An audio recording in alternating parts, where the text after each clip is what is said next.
All right, so I'm introducing today Dr. Dean Van Leuven, who has dedicated most of his life to informing and educating people about anger and overcoming emotional states that are limiting and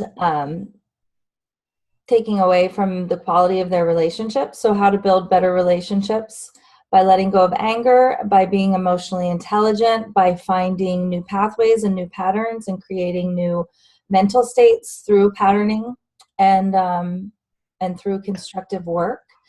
And he was formerly a lawyer, and he has a PhD in law, and he has an honorary PhD in, is it human rights?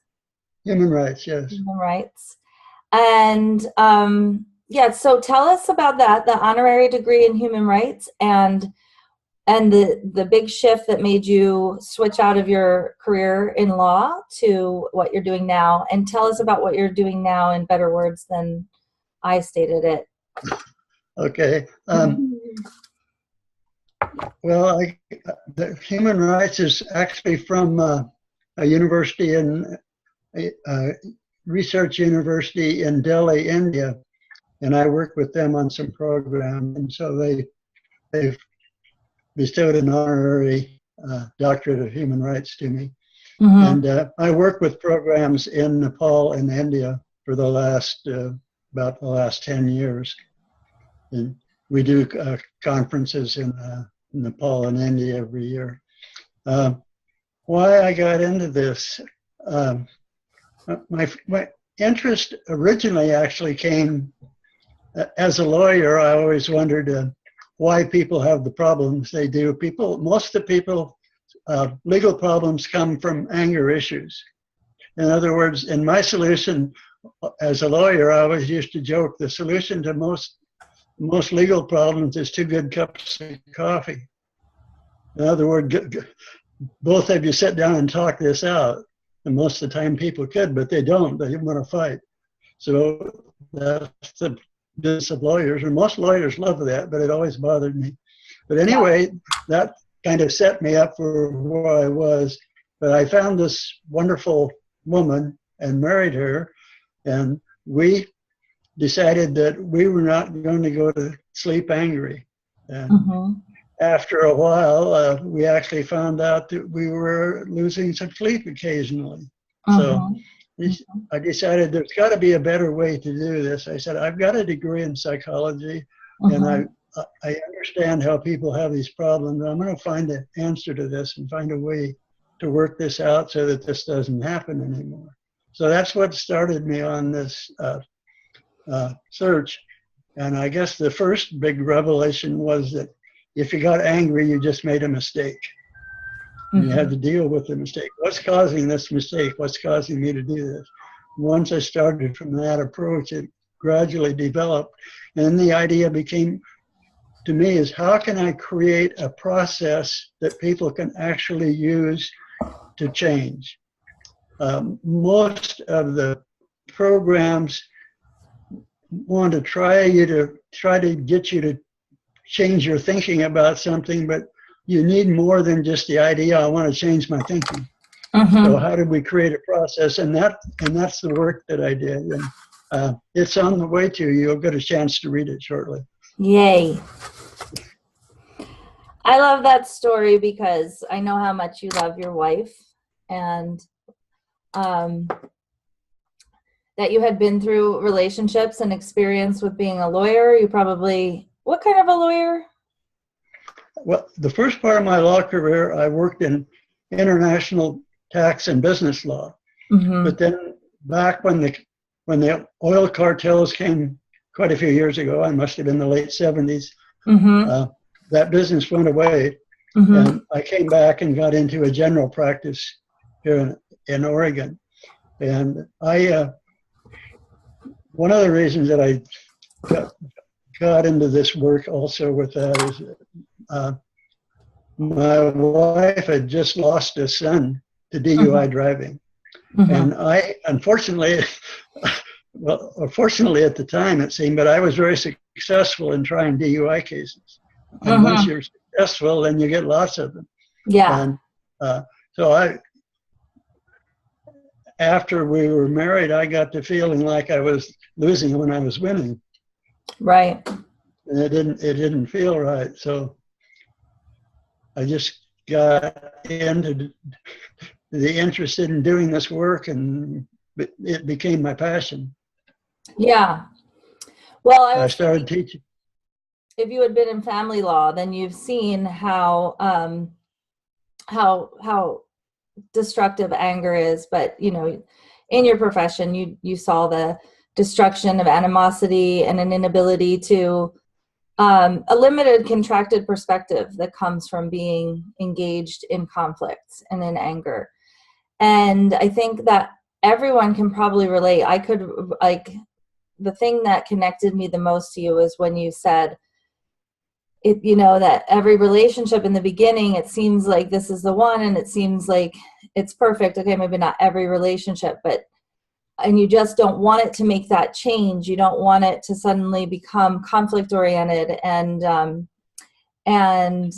you just said to, your wife was just the one that it was like, we're not going to let this happen to us, but it is happening. So let's find a way around it. And you two devoted your lives to it. And I think that's so beautiful. But what really resonates with me is that sentiment. Like, I really don't want that to happen to us. That's not going to happen to us. And then, like, that's happening to us, Yeah, it seems to happen. And I was basically a low anger person, but you still get into those situations, even when Mhm. you think you can control them, because Yeah. you have beliefs that are different when the two of you get together. Yeah. Yeah. I realize that I recognize that I have a lot of anger, because I have children, and sometimes I just lash out and surprise myself. Like, all of a sudden I thought I was calm, and the next thing I know, I'm like a fire breathing monster. And I know a lot of moms can relate to that feeling, and then they feel bad, and then they realize how angry they really are, how much, anger they have. And the thing is that, anger has some amount of power. So, if we want to talk a little bit about the scale of consciousness, um, promoted by David Hawkins, Dr. David Hawkins, if anybody is familiar with Dr. David Hawkins' research, Dean and I can explain it to you, that apathy is like, is it like desolation is like 0, apathy is maybe, is apathy like 100 on Um, the scale? yeah, anger, well, basically fear is about 100. Okay. And the, the necessary level that we need to do to sustain life is about 200. Right. That we need to be at the level we're at. So if we're in a place of fear, anger brings us up to the level of sustaining life. But Right. that's not very rewarding and a very way to be living, just in a Right. survival state. So if we Right. can learn to shift into our positive emotions, we double the strength that we have, and we're in Right. twice the strength in basic love emotion that we are when we're in a anger emotion. You're But right. for many people, anger is the best they can do. So if you're in a state of fear, then you'll want to go to a state of anger if that's the best you can do. And that's what most people can do. But if you can Right. learn to shift in those love emotions, you become empowered. And that's why it feels powerful to be angry. And there are a lot of people who live in those low states, that they do live like below really wanting to exist. And so it can be a powerful, tool to pump you up out of apathy or desolation or fear, or even being suicidal, just having a general like malaise towards life. So that's probably why it feels powerful, and it can feel empowering. And even in relationships, if you've been sort of, apathetic, you've been letting yourself get walked all over, and then you finally fire up and get angry, that's going to feel stronger to you. But like you said, it's not that powerful. It's not a very powerful state. It's not, like, you make mistakes when you're angry. You say words that harm, like if it's to your child, you say words that they'll never forget, and you lose their respect. So it might be your only tool for setting boundaries or for establishing your assertiveness, but it's not a solid tool for boundaries or assertiveness. And so you were going to talk to me a little bit about being affirmative rather than angry. You can deal with things in a positive manner. If you shift your mind into a problem-solving state rather than in an emotional state, you can deal with this thing basically intellectually in your mind, and it's just a problem that you're working on and solving, and you don't get upset and you don't drop to those levels of internal power so that you're able to function effectively. And one of the things that I say, that your emotions of fear and anger, they basically hijack your intellect. You can't think well when you're in those emotions. So you need to be able to shift yourself into that positive state. And we can do that. And we actually, all of us are taught that to some extent, because especially in the business world, we learn how, for example, let's say you've been given the job of handling the return counter at the department store. You can deal with that because you're not personally involved.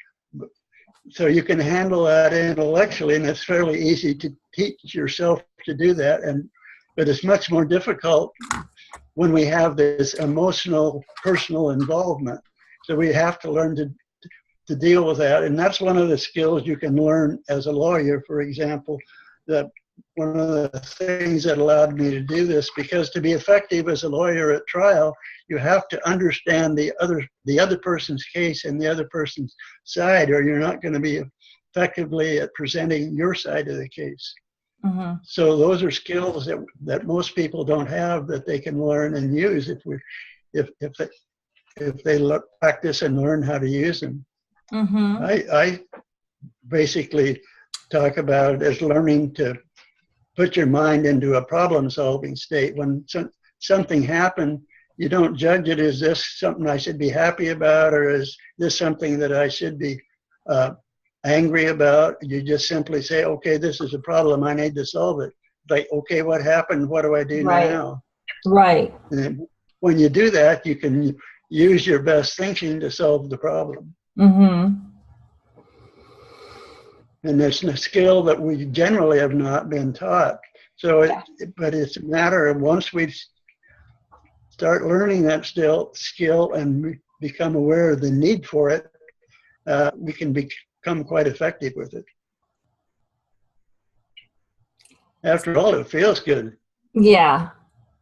So anger is more like you're taking it personal, you're judging, you're making it an emotional issue, when really it's you need to take it to a pragmatic level and make it a problem-solving situation and have problem-solving skills. But go ahead.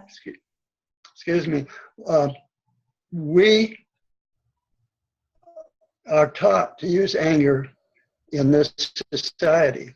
We grow up, and the people, you hear it every day on television. You should be angry about that. You should feel like you should do something about that.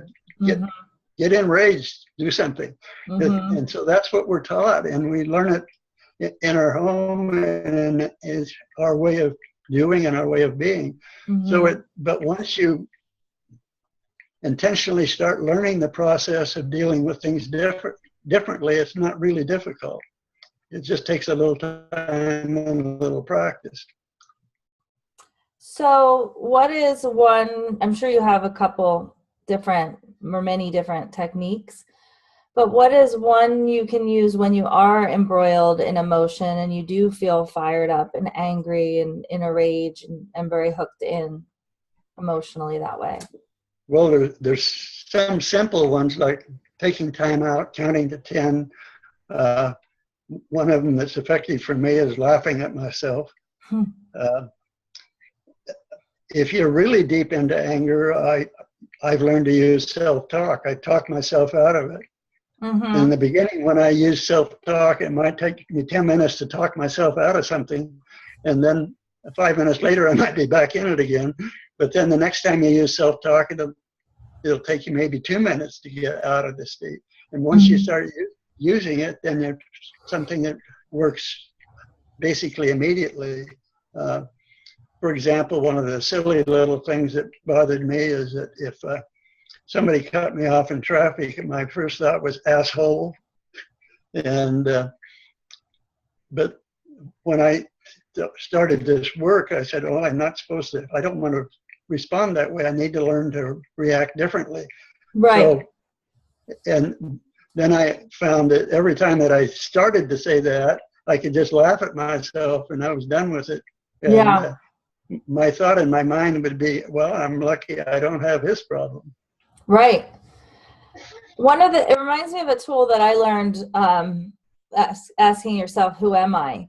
And just all of a sudden, like, seeing yourself from the outside, and it's like, what am I so upset about from the outside? I just look like this ticked off, like a really privileged person, you know? That is one of the things that we need to learn, and that most people are not aware of self-evaluating their emotions and their feelings. When they're in it, they're just in it. They're not able to look at it and see what's happening. Well, Once you start looking at it and becoming aware of what you're doing, it's a lot easier to start dealing with it. The drama sucks people in. So I wanted to, one thing I want to bring up is I remember you saying, I'd like you to elaborate on you saying the real change is in your mind. The real change is in your mind? That's what you said to me. I'm not sure that the place that came from, but you're right, the change is in your mind. You learn to shift your mind into, and we learned originally what evolutionary process of humans, we learned to deal with things as fear as a response to danger. Right. So as we've evolved, we have been capable of dealing with it as an intellectual process. In other words, we can say, how do I solve this problem rather than just acting out of fear? Because we've learned processes that we can use to solve problems. And that we're not in the same state that we were many centuries ago. And we have the ability to do this now, but we've never learned a way of using those skills. Right. And that's what we try to teach, is that you have this power if you just learn how to use it. But in our schools, we were never taught anything about dealing with emotions. Right. Or relationships.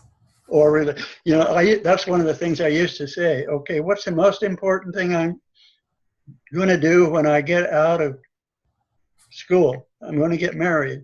And what have they taught me about relationships? Almost nothing. So we enter into relationships with really little awareness in the first place of how to deal with the relationships.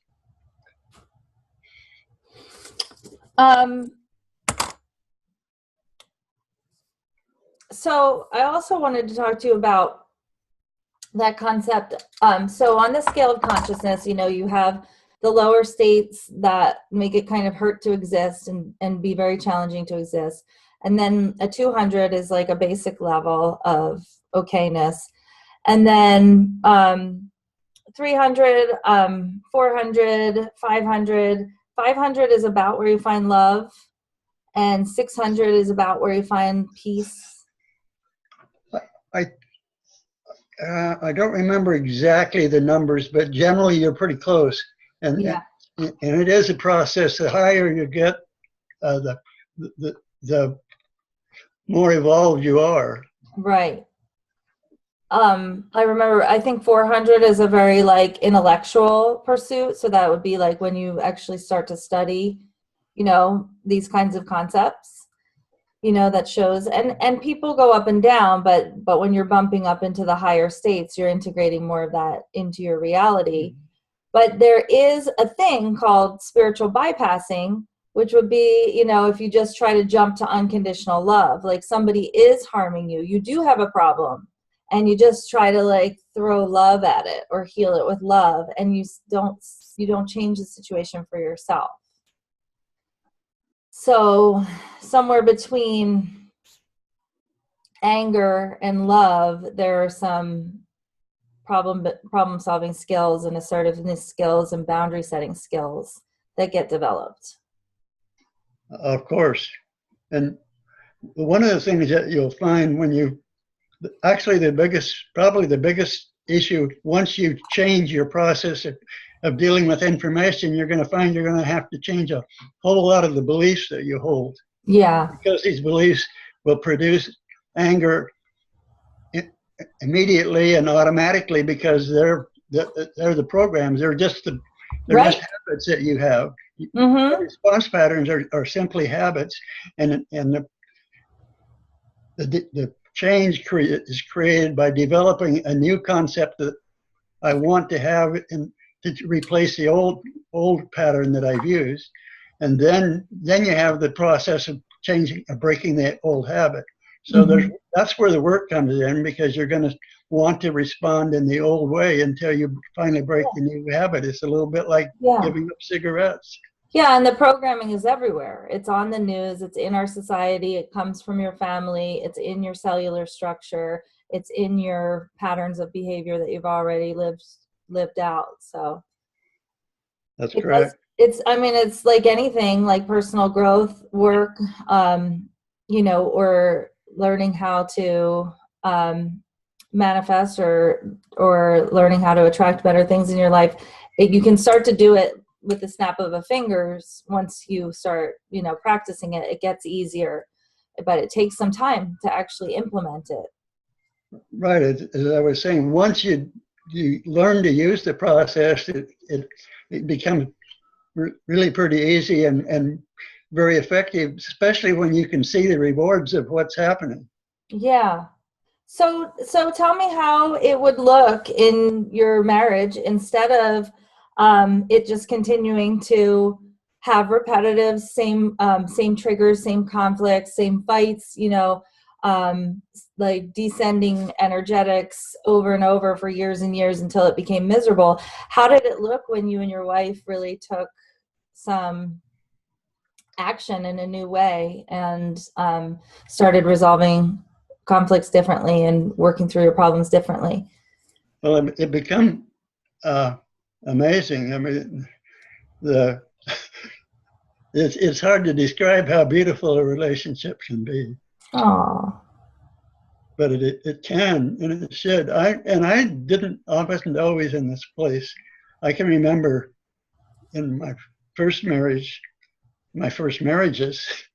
that one of the things that I would say is, after a year with Marilyn Monroe, she'd be just like all the rest. Mm-hmm. And now that's so wrong. Because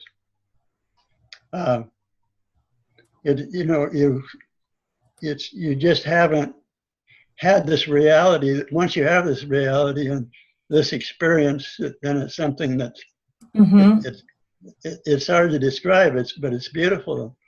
As you know from before, it brings tears to my eyes. I know. So it's worth it's life transforming, I guess. Yeah. And it's available to anybody. Do you feel like it's available to any relationship? It is available if the people are open and willing to listen. One of the things that I found actually that was surprising to me I did 3 years of mental health court work where we assigned people by the court that were having emotional problems was the underlying to their legal problems and the Yeah. reason that they were in the legal system. Mm-hmm. And we were able to make really major changes. We could deal effectively even with manic depressive people and create changes in a manic depressive person. I've had people come to me and say, I've used this system to give up smoking. I've used this system to give up drugs. I've used this system to give up alcohol. I've used this system to get rid of my addictions. And my belief about addictions is that we as a human being desire to seek love. That is our real nature. And the anger and the fear is the result of the failure to seek love.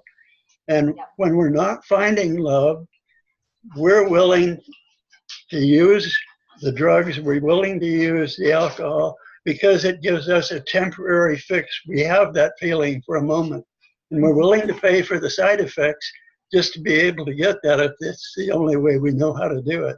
Right. But once we learn how to do that naturally, we give up the need for those addictions. Mm-hmm.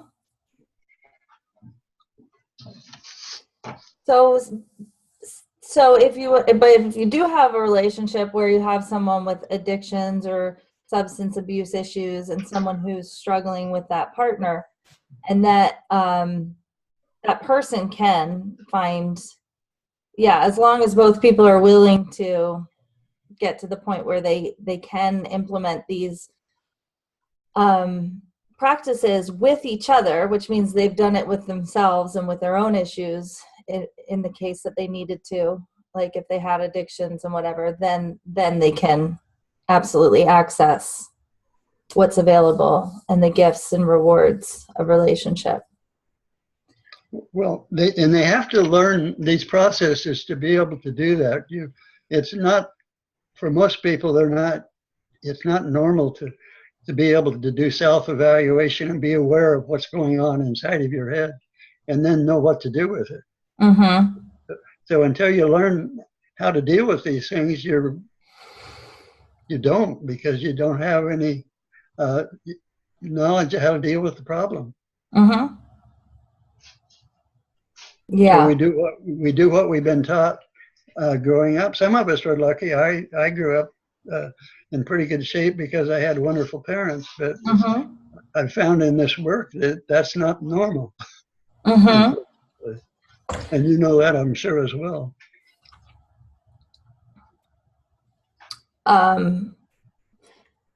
Everybody has their own path. I mean, people have challenges at some point. And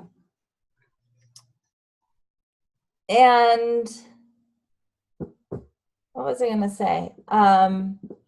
So do you feel like, though, that there was something special about your wife of so many years that wasn't accessible in your previous relationships?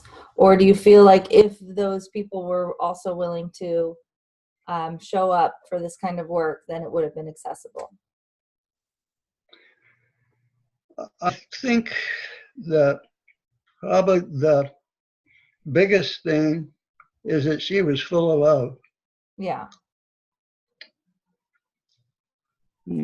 And she cared about other people. I mean, she was a kind of person that was if somebody had a problem, she had to help them solve it.